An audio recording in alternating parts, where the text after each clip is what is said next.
이건 말도 안 돼. 200억이라고. 충격에 휩싸인 세 남매의 얼굴이 창백해졌습니다. 손에 들린 재개발 보상금 산정서에는 믿기 어려운 숫자가 적혀 있었죠. 첫째 정호는 안경을 벗었다 다시 썼고 둘째 순자는 입을 다물지 못했습니다. 막내 민수는 그저 멍하니 서 있을 뿐이었어요. 형님, 이거 진짜예요? 순자가 떨리는 목소리로 물었지만 정호 역시 답할 수 없었습니다. 평생 구멍가게 하나 운영하며 살아온 그들에게는 상상도 할 수 없는 금액이었거든요. 그런데 이 놀라운 이야기의 진짜 반전은 아직 시작도 안 됐습니다. 평범해 보였던 이 세 남매에게는 누구도 모르는 비밀이 숨겨져 있었거든요. 이 놀라운 반전의 전체 이야기가 궁금하시다면 잠시만 구독 버튼을 눌러주세요. 평범해 보이는 사람들의 숨겨진 이야기를 매일 전해드립니다. 알림 설정까지 해두시면 더 좋고요. 자, 그럼 시간을 며칠 전으로 되돌려 보겠습니다. 그날은 평범한 화요일 오후였습니다. 정우는 늘 그랬듯 동네 구멍가게에서 과자를 정리하고 있었어요. 40년 넘게 이 가게를 운영해 오면서 그는 단 한 번도 특별한 일이 일어날 거라고 생각해 본 적이 없었습니다. 단골 할머니가 들어오시더니 흥분된 목소리로 말씀하셨어요. 우리 동네가 재개발된다는 소문을 들었다고 하시더라고요. 정우는 고개를 끄덕였습니다. 소문으로는 들었지만 자세한 건 몰랐거든요. 할머니는 보상금이 어마어마하다는 얘기도 덧붙이셨습니다. 하지만 정우는 별로 관심이 없었어요. 그저 하루하루 가게 운영하는 것만으로도 버거웠거든요. 어차피 그런 큰일은 자신과는 상관없다고 생각했습니다. 한편 시장에서 반찬 가게를 운영하는 둘째 순자도 비슷한 소리를 듣고 있었습니다. 옆 가게 사장이 부러운 듯 말했어요. 너희 집도 재개발 구역에 들어간다며 대박 났다고 하더라고요. 순자는 씁쓸하게 웃었습니다. 자신들 같은 서민들이 무슨 돈을 받겠냐면서 그냥 쫓겨나는 거라고 생각했어요. 평생 남의 눈치 보며 살아온 그녀에게는 그런 행운이 너무 먼 이야기였습니다. 옆 가게 사장은 요즘은 보상을 잘 해준다고 특히 너희 동네는 땅값이 많이 올랐다고 말했지만 순자는 고개를 저었습니다. 그런 좋은 일이 자신들에게 일어날 리 없다고 생각했거든요. 막내 민수는 그때 집에서 TV를 보고 있었어요. 몇 년째 제대로 된 직장을 찾지 못하고 있었거든요. 형과 누나에게 얹혀 사는 신세라 항상 눈치를 봐야 했습니다. 정우가 가게에서 돌아와 소리쳤습니다. 구청에서 사람이 와서 재개발 설명회 한다는데 민수라도 가보라고 하더라고요. 민수는 귀찮다는 표정을 지었지만 정우는 어른들은 바쁘다며 내가 집에서 놀고 있으니까 시키는 거라고 했습니다. 민수는 마지못해 고개를 끄덕였어요. 언제나 이런 식이었거든요. 굳은 일은 항상 막내 몫이었습니다. 그날 저녁 구청 강당에서 열린 설명회는 생각보다 많은 사람들이 모였습니다. 민수는 뒷자리에 앉아 반쯤 듣고 있었어요. 담당 공무원이 설명했습니다. 이번 재개발 사업은 총 3천억 규모라고 하더라고요. 보상금은 감정평가를 통해 공정하게 산정될 예정이라고 했습니다. 민수는 별로 관심이 없었어요. 어차피 자신들 같은 사람들은 쥐꼬리만한 돈 받고 쫓겨날 게 뻔했거든요.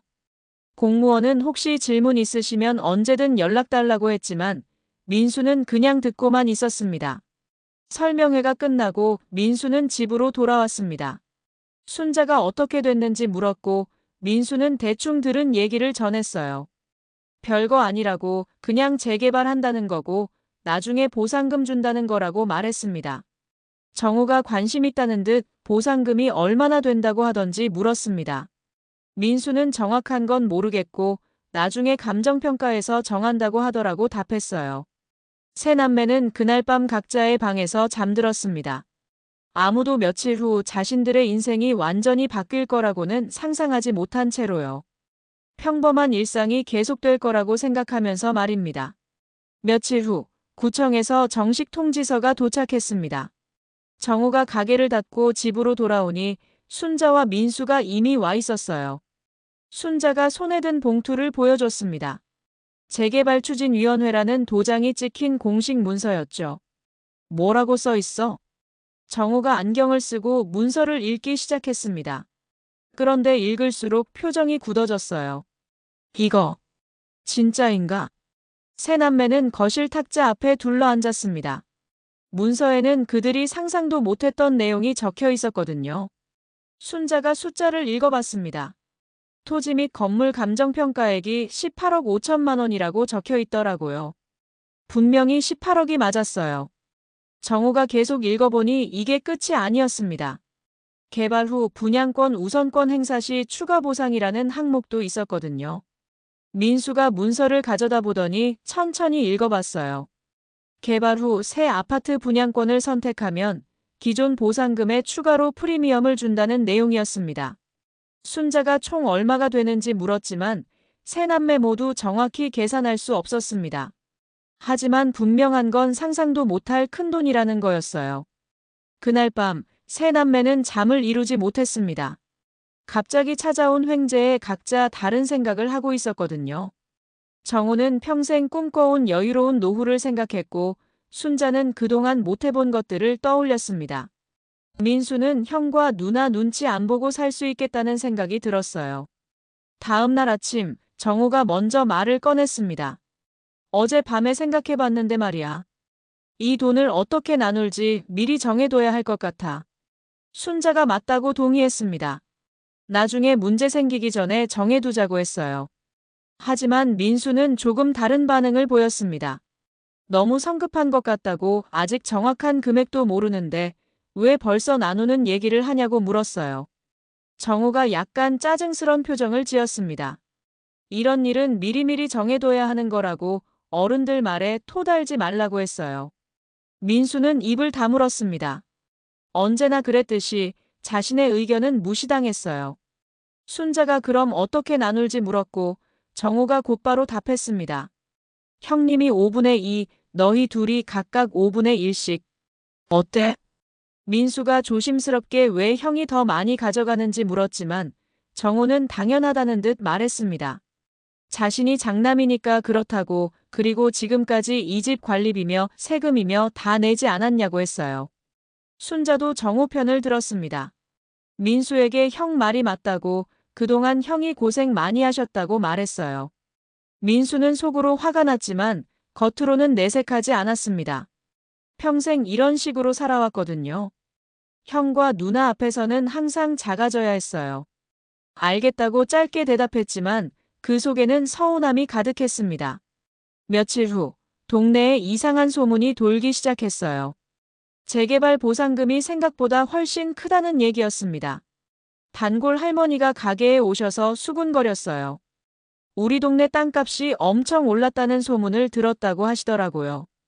어떤 집은 100억도 넘게 받는다는 얘기도 있다고 했습니다. 정우는 놀라서 100억이냐고 되물었어요.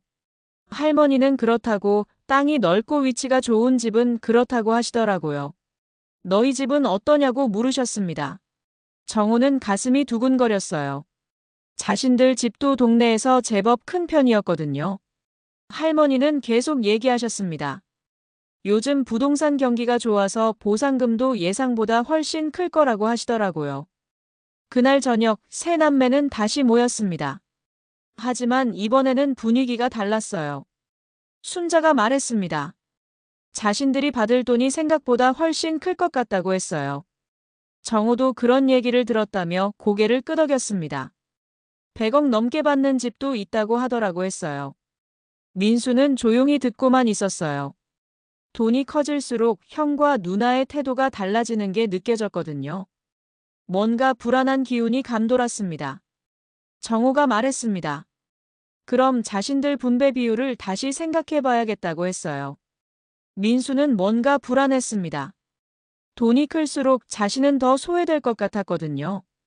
형님, 저는 원래 정한 대로 하면 될 것 같은데요. 민수가 조심스럽게 말했지만 정우는 다른 생각이었어요. 아니야. 돈이 크면 책임도 커지는 거야. 형님이 좀 더 가져가야 제대로 관리하지. 순자도 맞장구를 쳤습니다. 민수는 아직 어리니까 돈 관리를 제대로 못할 거라고 했어요. 민수는 벌써 58인데도 여전히 어리다는 소리를 들어야 했습니다. 가슴이 답답했지만 어쩔 수 없었어요. 순자는 계속 말했습니다. 큰돈은 경험이 있는 사람이 관리해야 한다고, 민수는 세상 물정을 모른다고 했어요. 그날 밤 민수는 혼자 방에 앉아 생각했어요. 평생 이런 식으로 무시당하며 살아야 하는 건지, 정말 자신은 형과 누나보다 못한 사람인지 말이죠. 하지만 그는 아직 몰랐습니다. 며칠 후 자신들에게 찾아올 진짜 시련을 말이에요. 그리고 그 시련을 통해 자신의 진짜 모습을 보여줄 기회가 올 거라는 것도요. 일주일 후 정호는 가게에서 계산을 하고 있었습니다. 평소보다 손님이 많았는데 재개발 소문이 나면서 동네 사람들이 더 자주 들르기 시작했거든요. 낯선 목소리가 들려서 고개를 들었어요. 선글라스를 낀 사내가 서 있었습니다. 날씨가 흐린데도 선글라스를 끼고 있어서 이상했죠. 어떤 걸로 드릴까요? 정호가 정중하게 물었지만 사내는 담배를 받고도 나가지 않았어요. 사장님, 혹시 재개발 얘기 들으셨죠? 정호는 조금 긴장했습니다. 뭔가 분위기가 이상했거든요. 들었다고 대답하자 사내가 자신들이 도와드릴 수 있다고 말했어요. 보상금 받는 일을 말이죠. 사내가 명함을 내밀었습니다. 대한개발 컨설팅이라고 적혀 있었어요. 정호가 괜찮다고 사양했지만 사내는 계속 말했습니다. 요즘 보상금 받는 게 쉬운 일이 아니라고 하더라고요. 업체들이 온갖 수법으로 깎으려고 한다면서 전문가 도움 없이는 절반도 못 받을 수도 있다고 했어요. 정호는 당황스러웠습니다. 그런 복잡한 일인 줄 몰랐거든요. 사내는 한번 생각해 보시고 연락 달라고 했어요. 자기네 사장이 직접 나와서 상담해 드릴 거라고 하더라고요. 사내가 나간 후 정호는 불안해졌어요. 정말 전문가 도움 없이는 제대로 된 보상을 받을 수 없는 건지 모르겠더라고요. 그날 저녁 순자도 비슷한 일을 겪었습니다.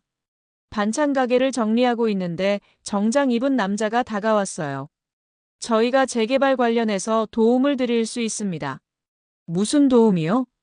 순자가 의아해하자 남자가 설명했습니다. 보상금 협상이라고 하더라고요. 개인이 하시면 무조건 손해본다면서 자신들이 대신 해드리면 최소 2배는 더 받을 수 있다고 했어요. 순자는 관심이 생겼어요. 2배라는 말에 귀가 솔깃했거든요. 수수료가 얼마냐고 물으니 받은 금액의 30%라고 하더라고요. 하지만 그래도 혼자 하는 것보다 훨씬 많이 받을 거라고 했습니다. 남자가 명함을 주고 갔어요. 프리미엄 부동산 컨설팅이라고 적혀 있었습니다. 한편 민수는 집에서 인터넷을 보고 있었어요. 재개발 관련 정보를 찾아보던 중이었죠. 그러다가 뭔가 이상한 기사를 발견했습니다. 다른 지역 재개발에서 주민들이 사기를 당했다는 내용이었어요. 민수는 기사를 자세히 읽어봤습니다. 가짜 컨설팅 업체들이 주민들을 속여서 수수료만 챙기고 사라진다는 내용이었거든요. 전문가인 척하면서 접근해서 결국에는 피해만 주고 떠난다는 거였어요. 그날 밤 세 남매가 모였을 때 각자 겪은 일을 얘기했습니다. 형님도 그런 사람 만났어요? 순자가 물었고 정호가 그렇다고 답했어요. 뭔가 도움을 준다고 하던데 말이죠. 민수가 걱정스럽게 말했습니다. 형, 누나. 저는 그런 사람들 조심해야 할 것 같아요. 인터넷에서 보니까 사기꾼들이 많다더라고요. 하지만 순자는 다른 생각이었어요. 민수는 세상 물정을 모른다고 했어요. 이런 큰일은 전문가 도움을 받아야 한다고 했습니다. 정호도 순자 편을 들었습니다. 자신들 같은 사람들이 뭘 알겠냐고 업체들이 자신들을 호구로 보고 속일 수도 있다고 했어요. 민수는 답답했지만 더 이상 말하지 않았어요. 어차피 자신의 말은 귀담아 듣지 않으니까요. 며칠 후 정말로 문제가 생기기 시작했습니다. 정호가 가게에 있는데 이번에는 다른 사람이 왔어요. 덩치가 크고 무서운 인상의 남자였습니다. 사장님, 재개발 얘기 들으셨죠? 목소리부터 위압적이었어요. 정호가 들었다고 답하자 남자가 설명했습니다. 자신들 쪽에서 매입 제안을 드리려고 한다고 하더라고요. 매입이라고 하니 정호가 놀랐어요. 남자가 계속 설명했습니다. 보상금 받으려면 시간도 오래 걸리고 복잡하다고, 자신들이 지금 현금으로 사들일 거라고 했어요. 얼마예요? 10억입니다. 정호는 깜짝 놀랐어요. 10억이라니 상상도 못할 큰 돈이었거든요. 하지만 남자의 말투가 점점 강압적으로 변했습니다. 빨리 결정하라고 재촉했어요. 이런 기회는 흔하지 않다고 하면서 만약 거절하면 나중에 보상금 받기가 어려워질 수도 있다고 했습니다. 정호가 그게 무슨 뜻이냐고 물으니 남자가 답했어요. 재개발이라는 게 복잡한 일이라고 여러 가지 변수가 많다고 하더라고요.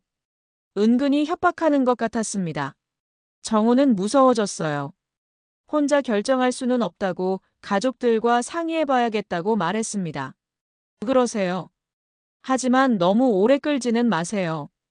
기회는 기다려주지 않거든요. 남자가 나가면서 명함을 던지듯 놓고 갔어요.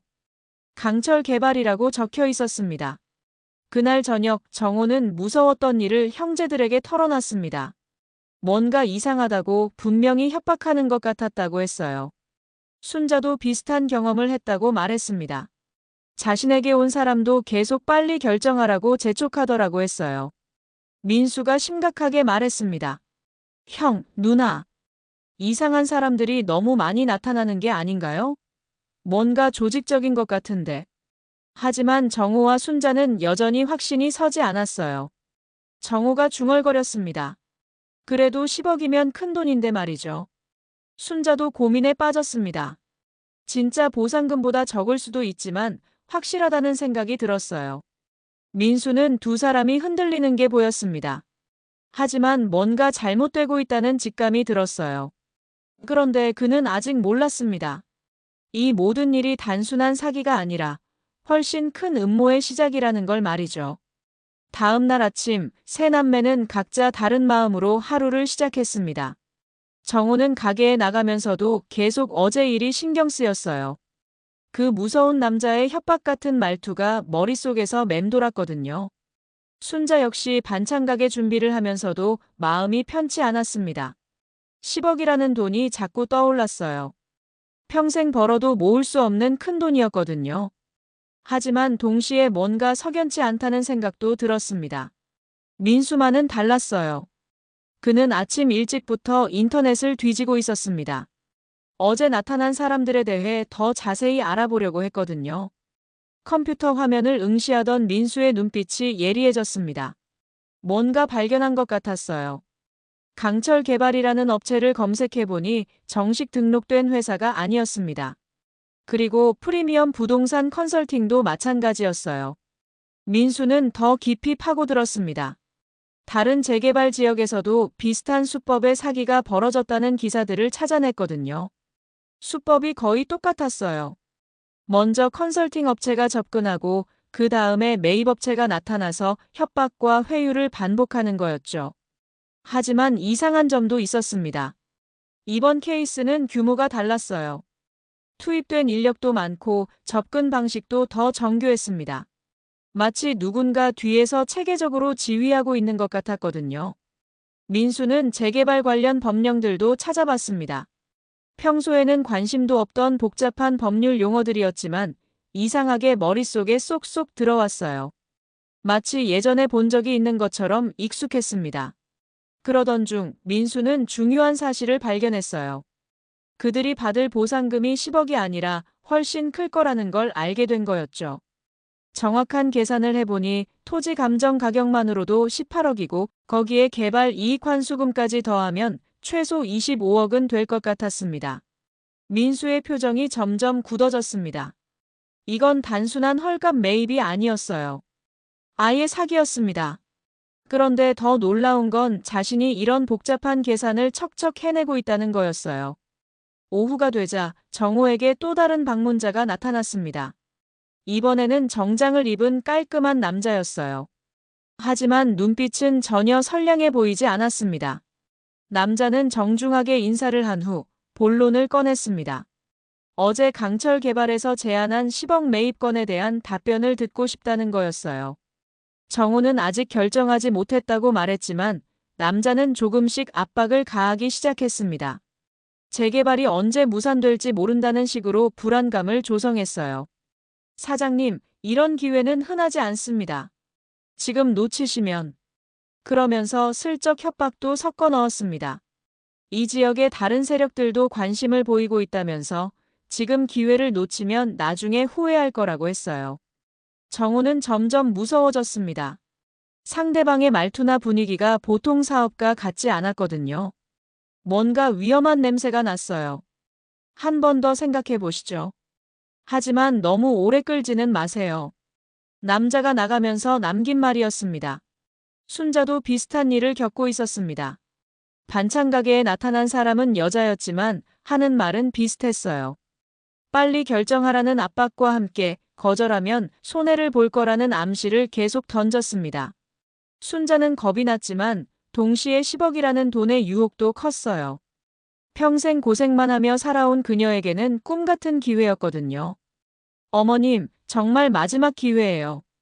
다음에는 조건이 더 나빠질 수도 있어요. 여자가 떠나면서 한 말이었습니다.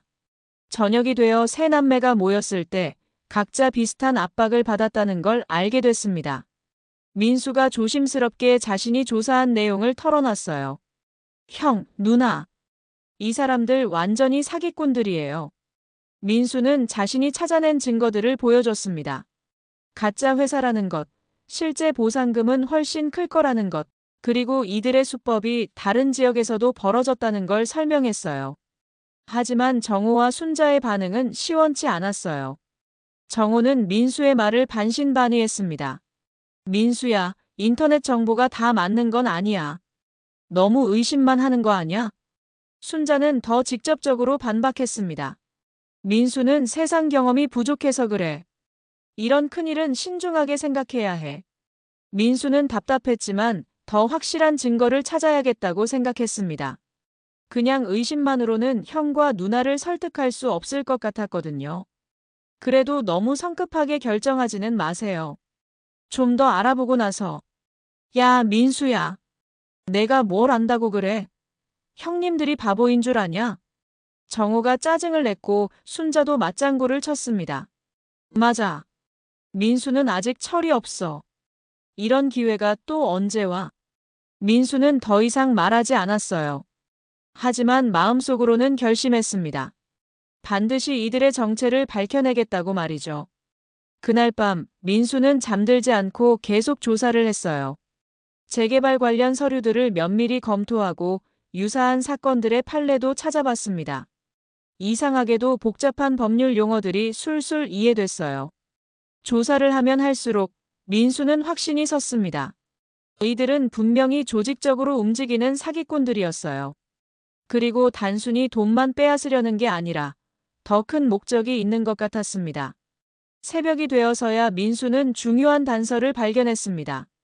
강철 개발의 실제 배후에는 큰 건설 회사가 있었어요. 정식 재개발 업체와 경쟁 관계에 있는 회사였습니다. 즉, 이들은 정당한 보상금을 주고 싶어 하지 않았던 거였어요. 민수의 눈빛이 더욱 날카로워졌습니다. 이제 그는 단순히 의심하는 수준을 넘어서 상대방의 정체와 목적을 정확히 파악한 상태였어요.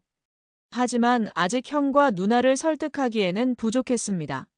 바로 그때 민수에게는 예상치 못한 기회가 찾아오게 됩니다.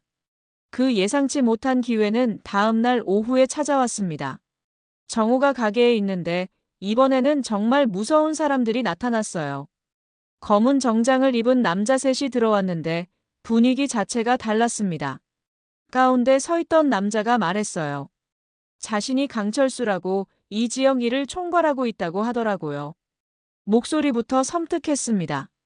사장님, 우리가 제안한 거 생각해 보셨죠? 정호는 벌벌 떨었어요. 이 사람들은 아예 조폭 같았거든요. 아직 가족들과 상의 중입니다. 상의요? 뭘 그렇게 오래 상의해요? 10억이면 큰 돈 아닙니까? 강철수가 점점 위협적으로 변했습니다. 다른 사람들은 조용히 가게 곳곳을 둘러보고 있었어요. 마치 물건이라도 부술 기세였습니다. 사장님, 우리도 참을성이 한계가 있어요. 내일까지 답 주세요. 그러면서 강철수가 섬뜩하게 웃었습니다. 거절하시면 재개발이 복잡해질 수도 있고요. 완전한 협박이었어요. 정우는 무서워서 아무 말도 못했습니다. 그 같은 시간 순자도 비슷한 위협을 받고 있었습니다. 반찬 가게에 나타난 여자들은 겉으로는 정중했지만 하는 말은 무시무시했어요. 언니, 우리도 먹고 살아야 해서요. 내일까지 결정 안 하시면 어떻게 될지 몰라요. 순자는 겁에 질렸습니다. 평생 이런 무서운 사람들을 본 적이 없었거든요. 그날 저녁 정우와 순자는 완전히 기가 죽어서 집에 돌아왔어요. 민수는 두 사람의 창백한 얼굴을 보고 무슨 일인지 물었습니다. 정우가 떨리는 목소리로 말했어요. 민수야, 정말 무서운 사람들이 왔어. 내일까지 답하라고. 순자도 마찬가지였습니다. 나한테 온 사람들도 완전히 조폭 같았어. 이제 어떡하지? 민수는 두 사람이 완전히 겁에 질린 걸 보고 화가 났습니다. 평범한 시민들을 이렇게 협박하다니 정말 용서할 수 없었어요. 형, 누나. 이제 경찰에 신고해야 해요. 하지만 정우가 고개를 저었습니다. 안 돼. 신고했다가 더 큰일 날 수도 있어. 순자도 마찬가지였어요. 맞아. 그 사람들이 뭘 할지 몰라. 민수는 답답했습니다. 이대로 있으면 형과 누나가 정말 당할 것 같았어요. 그런데 바로 그때 민수의 휴대폰이 울렸습니다. 모르는 번호였지만 받아봤어요. 목소리가 강철수였습니다. 혹시 김민수 씨죠? 형님, 누님한테 못할 말씀 드렸는데 직접 얘기하고 싶어서요. 민수는 차분하게 답했습니다. 무슨 일이죠? 만나서 얘기하시죠. 지금 댁 앞에 있어요. 민수는 창문을 내다봤어요. 정말로 검은 차가 서 있었습니다. 민수는 두려움보다는 분노가 먼저 올라왔어요. 알겠습니다. 나가겠어요. 정우와 순자가 만류했지만 민수는 이미 밖으로 나가고 있었습니다. 강철수는 차에서 내려서 민수를 맞았어요. 겉으로는 정중했지만 눈빛은 차갑했습니다. 김민수 씨, 반갑습니다. 형님, 누님이 좀 고집이 세시네요. 무슨 말씀이신지 모르겠는데요. 민수가 담담하게 답했습니다. 강철수는 민수의 태도가 마음에 안 들었는지 얼굴을 찌푸렸어요. 젊은 친구가 눈치가 없네요. 우리가 좋은 조건으로 제안하는데 뭘 그렇게 망설여요? 좋은 조건이라고 하셨는데 정확히 어떤 조건인지 들어볼까요? 민수의 목소리가 갑자기 달라졌습니다. 뭔가 전문가 같은 느낌이 났어요. 강철수가 의아해했습니다. 10억에 현금으로 사들인다는 거죠. 10억이요? 재미있네요. 민수가 냉소적으로 웃었습니다. 도시계획법 제48조에 따른 수용보상금 산정 기준을 보면 이 지역 토지 기준지가는 평방미터당 200만 원입니다. 저희 대지 면적이 900평방미터니까 토지 가격만 18억이죠. 강철수의 표정이 변했어요. 이백수 같던 남자가 갑자기 전문 용어를 쏟아내고 있었거든요. 민수는 계속 말했습니다. 거기에 건물 감정 가격 3억, 그리고 개발이익환수금법 제7조에 따른 추가 보상까지 하면 최소 25억은 나올 텐데요. 뭐라고? 강철수가 당황했지만 민수는 멈추지 않았어요. 더 중요한 건 형법 제350조죠. 사기죄입니다. 허위 사실을 고지해서 재물을 취득하려 한 거니까 3년 이상 유기징역이에요. 민수의 눈빛이 완전히 달라져 있었습니다. 마치 다른 사람 같았어요.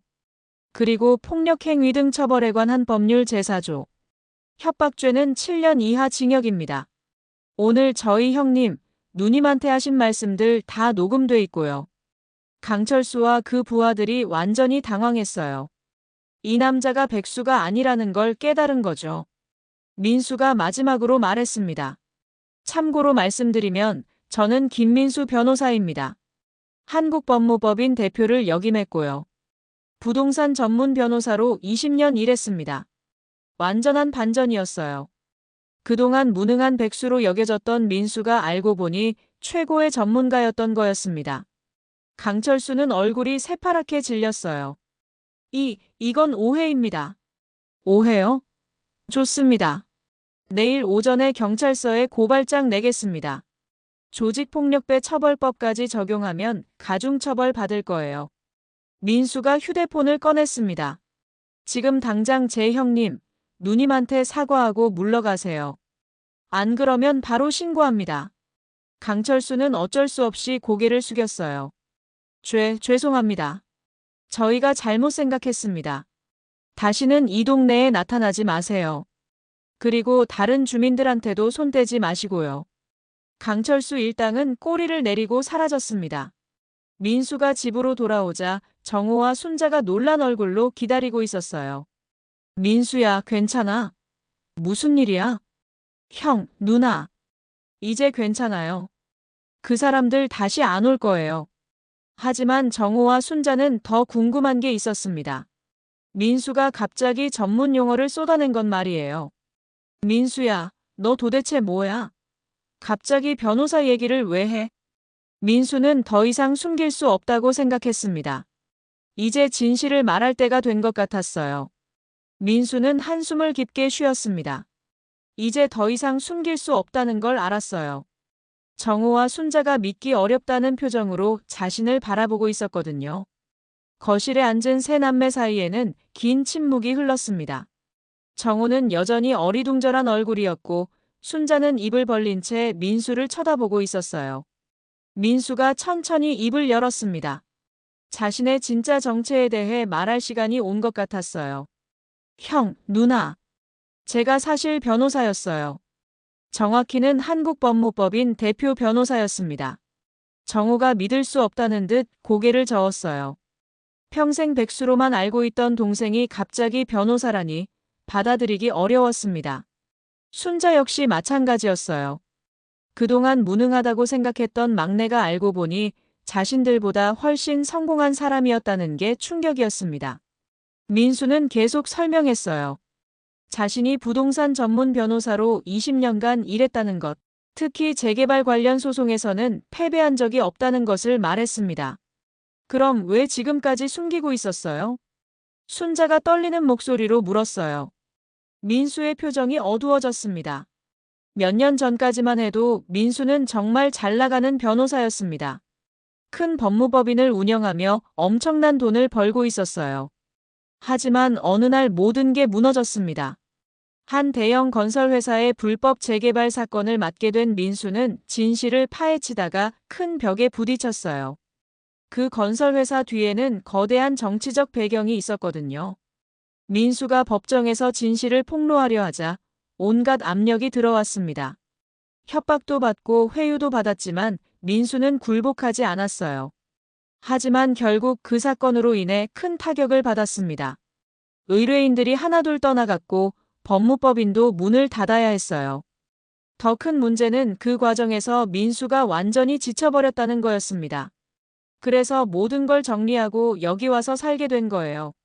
민수가 담담하게 말했지만 그 속에는 깊은 상처가 있었어요. 정호와 순자는 아무 말도 할 수 없었습니다. 그동안 자신들이 얼마나 동생을 무시했는지 깨달았거든요. 민수는 무능한 백수가 아니라 오히려 자신들보다 훨씬 뛰어난 사람이었던 거였어요.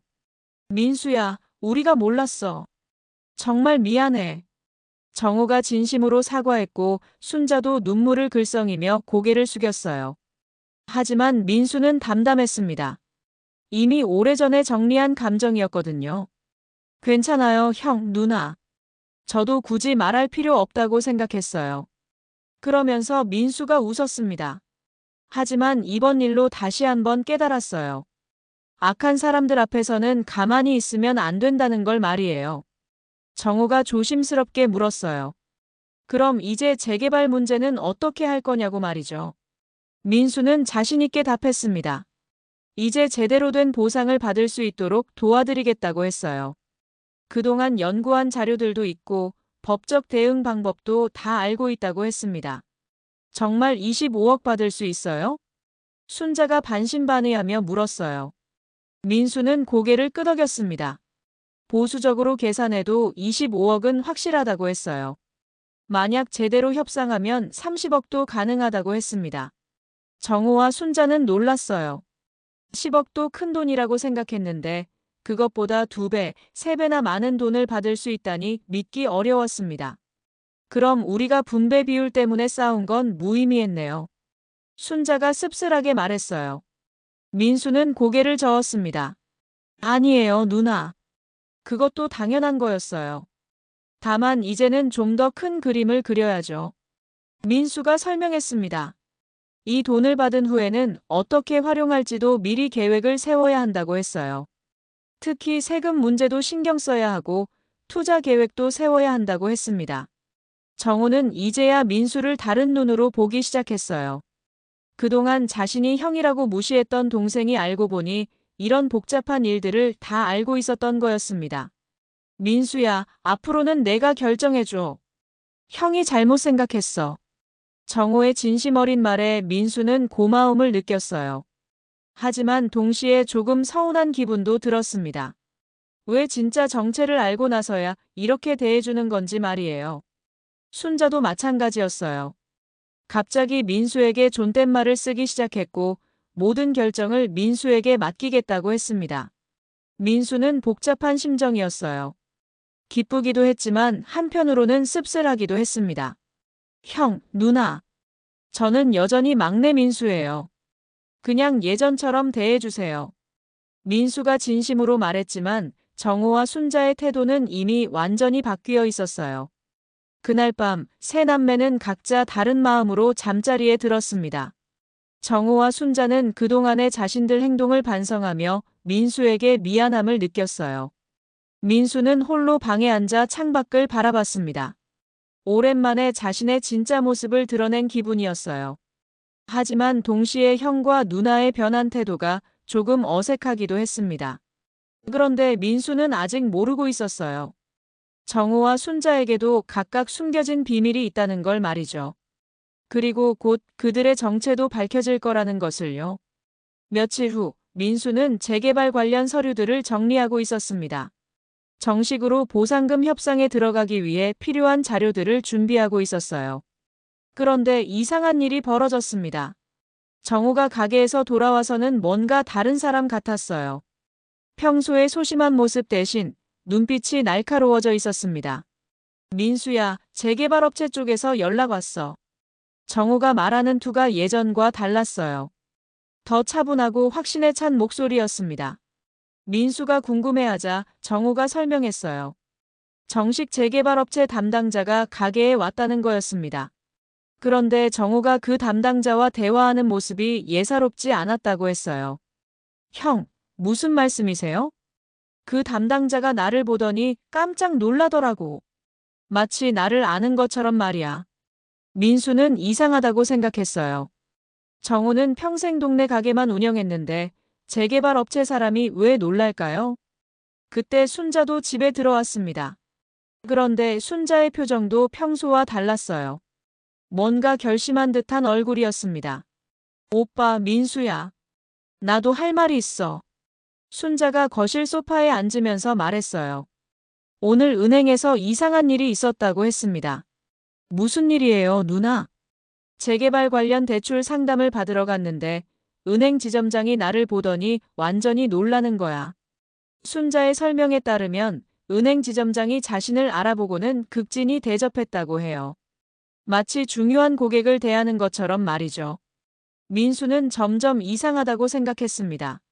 형과 누나에게 뭔가 숨겨진 이야기가 있는 것 같았어요. 형, 누나. 혹시 저한테 안 말씀하신 게 있나요? 민수가 조심스럽게 물었지만 정호와 순자는 서로 눈빛만 교환했어요. 뭔가 고민하는 것 같았습니다. 정호가 먼저 입을 열었습니다. 민수야, 사실은. 하지만 말을 마저 하지 못했어요. 마치 무슨 결심을 하지 못하는 것 같았습니다. 순자가 대신 말했어요. 민수야, 우리도 사실 예전에 다른 일을 했었어. 다른 일이요?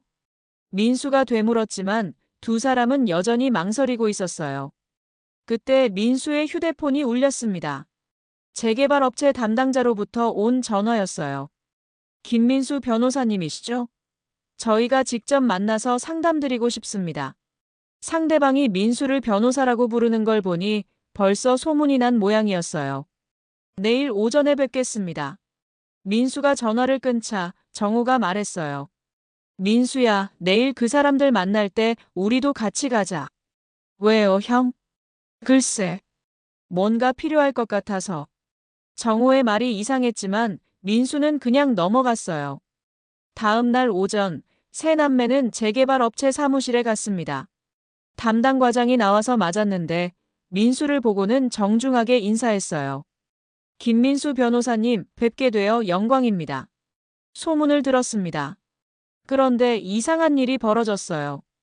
과장이 정우를 보더니 완전히 얼굴이 변하는 거였습니다. 혹시 김정우 전 부사장님이신가요? 민수는 깜짝 놀랐어요. 부사장이라니 정우가 언제 부사장이었다는 건가요? 정우가 작은 목소리로 답했어요. 그런데 어떻게 절 아시죠? 아, 제가 예전에 대한건설에서 일했었거든요. 부사장님 아래에서 신입사원으로 들어갔었어요. 과장의 설명에 민수는 더욱 놀랐습니다. 정우가 대한건설 부사장이었다는 거였어요. 지금은 가게를 하신다고 들었는데 정말 의외였습니다. 과장은 계속 말했어요.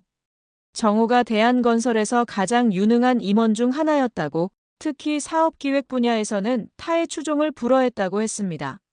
민수는 정우를 다시 보게 됐어요. 평생 소심한 가게 사장으로만 알고 있던 형이 알고 보니 대기업 부사장이었다니 믿기 어려웠습니다. 그런데 더 놀라운 일이 기다리고 있었어요. 과장이 순자를 보더니 또다시 놀라는 거였습니다. 혹시 김순자 전 지점장님이신가요? 순자도 당황스러워했어요. 어떻게 절 아세요?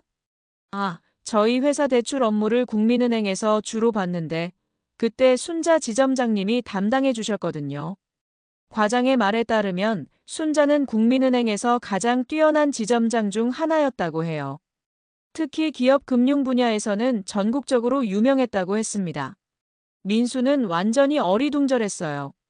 형은 대기업 부사장, 누나는 은행 지점장이었다는 거였습니다. 그런데 왜 지금은? 민수가 물어보려는 순간 정우가 손으로 제지했어요. 그 얘기는 나중에 하자. 과장은 세 남매를 보며 감탄했어요. 정말 대단한 가족이시네요. 변호사, 전 대기업 부사장, 전 은행 지점장이라니. 그러면서 과장이 말했습니다. 이 정도 실력이시면 보상금 협상도 어렵지 않을 것 같습니다. 저희도 최대한 성의껏 해드리겠습니다. 사무실을 나온 후 세 남매는 아무 말도 하지 못했어요. 특히 민수는 충격에서 헤어나오지 못했습니다. 집에 돌아와서야 정우와 순자가 진실을 털어놨어요. 자신들도 예전에는 성공한 사람들이었다는 걸 말이죠. 정우는 대한건설에서 20년간 일하며 부사장까지 올랐었어요. 하지만 회사 내부의 정치적 갈등에 휘말려서 결국 사표를 냈다고 했습니다. 순자는 국민은행에서 15년간 일하며 지점장까지 됐었어요. 하지만 은행 구조조정 과정에서 명예퇴직을 했다고 했습니다. 그럼 왜 지금까지 숨기셨어요? 민수가 물었어요. 정우가 답했습니다. 자존심 때문이었어. 성공했다가 실패한 모습을 보이기 싫었거든. 순자도 마찬가지였어요. 나도 그래. 한때 잘 나갔는데 지금은 이 모양이니까 부끄러웠어. 민수는 이제야 모든 게 이해됐어요. 세 남매 모두 각자의 분야에서 성공했던 사람들이었던 거였습니다. 그런데 모두 자존심 때문에 서로에게 진실을 숨기고 있었던 거였어요. 우리 참 바보였네요. 민수가 쓴웃음을 지으며 말했습니다. 세 남매 모두 능력 있는 사람들인데 서로를 무시하고 의심하며 살았던 거였어요. 하지만 이제 모든 진실이 밝혀졌습니다. 그리고 더 큰 깨달음이 기다리고 있었어요. 일주일 후 재개발 업체와의 최종 협상 날이 다가왔습니다. 세 남매는 각자의 전문 분야를 살려서 완벽한 준비를 마쳤어요. 민수는 법률 검토를, 정우는 사업성 분석을, 순자는 금융 계획을 담당했습니다. 협상장에 들어선 세 남매를 본 업체 관계자들은 모두 놀랐어요. 평범한 동네 주민들인 줄 알았는데 알고 보니 각 분야 전문가들이었거든요. 협상은 순조롭게 진행됐습니다. 민수의 법률 지식, 정우의 사업 경험, 순자의 금융 전문성이 완벽하게 조화를 이뤘어요. 업체 측에서는 감탄하면서 최고 조건을 제시했습니다. 최종 보상금은 32억 원으로 확정됐어요. 당초 예상했던 것보다도 더 큰 금액이었습니다. 축하드립니다. 계약서에 서명만 하시면 됩니다. 업체 담당자가 계약서를 내밀었어요. 32억이라는 숫자가 적힌 서류를 보니 세 남매 모두 가슴이 두근거렸습니다. 하지만 이상한 일이 벌어졌어요. 민수가 펜을 들었다가 갑자기 멈춘 거였습니다. 잠깐만요. 민수가 계약서를 다시 자세히 읽어보기 시작했어요. 뭔가 이상한 조항을 발견한 것 같았습니다. 이 조항은 뭔가요? 기존 거주민들의 임시 거주지는 업체에서 별도 제공하지 않음이라고 되어 있는데 담당자가 당황하면서 설명했어요. 그건 일반적인 조항이라고 보상금을 받으시면 각자 알아서 이주하시면 된다고 했습니다. 하지만 민수는 납득하지 못했어요. 이 동네에는 고령자들이 많은데 갑자기 이주하라고 하면 어디로 가겠냐고 물었습니다. 그건 저희가 신경 쓸 일이 아니죠. 담당자의 차가운 대답에 민수는 뭔가 잘못됐다는 걸 깨달았어요. 집으로 돌아온 세 남매는 심각하게 얘기를 나눴습니다. 32억은 큰 돈이지만 그 돈 때문에 동네 이웃들이 피해를 보는 건 옳지 않다는 생각이 들었어요. 우리만 좋은 조건 받고 나머지 사람들은 어떻게 되는 거야? 정우가 걱정스럽게 말했어요. 순자도 마찬가지였습니다. 맞아.